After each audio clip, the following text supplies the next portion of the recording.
మిర్చి రైతు కష్టాలకు అంతు లేకుండా పోతుంది. గత సీజన్లో ధర అమాంతం పెరగడంతో ఈసారి చాలా ఆశలు పెట్టుకున్నారు రైతులు. కానీ ధర సగానికి సగం పడిపోవడంతో పెట్టుబడికి కూడా రాని పరిస్థితి. పోనీ ప్రస్తుతానికి నిల్వ చేద్దామంటే దానికి కూడా అవకాశం లేదు. దీంతో తీవ్రంగా నష్టపోతున్నారు రైతులు.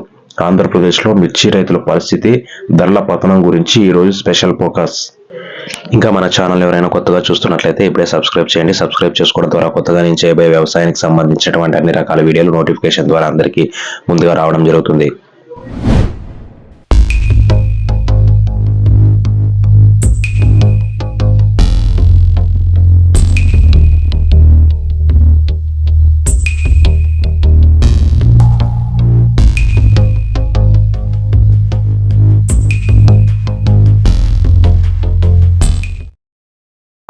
అన్నం పెట్టే రైతుకు కన్నీళ్లు మిగులుతున్నాయి. ఉమ్మడి గుంటూరు జిల్లాతో పాటు ఆంధ్రప్రదేశ్ మిర్చి పండించే రైతుల పరిస్థితి దీనంగా తయారైంది.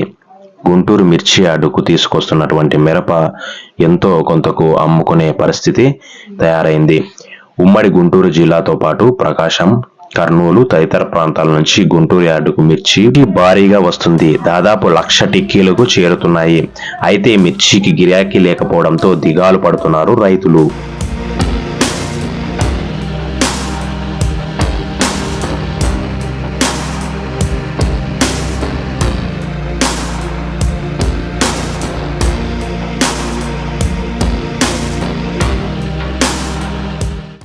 పోనీ నిల్వ చేసి ధర వచ్చాక అమ్ముకుందామంటే ఆ అవకాశం కూడా లేదు. గుంటూరు యార్డు నుంచి చైనా సహా ఇతర దేశాలకు మిర్చి ఎగుమతులు అయ్యేది. దీంతో రైతులకు మంచి ధర లభించేది. కానీ ఇటీవల కాలంలో చైనా రైతులు మిర్చి ఎక్కువగా పండిస్తున్నారు. బంగ్లాదేశ్లో మిర్చి నిల్వలు పేరుకుపోయాయి. బంగ్లాదేశ్కు 80% పైగా ఎగుమతులు నిలిచిపోయాయి. చైనా కూడా ఎక్స్పోర్ట్కు తగ్గాయి.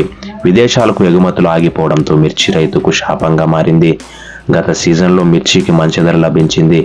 అయితే ధర మరింత పెరుగుతుందని భావించి కోల్డ్ స్టోరేజ్లో భద్రపరిచారు రైతులు.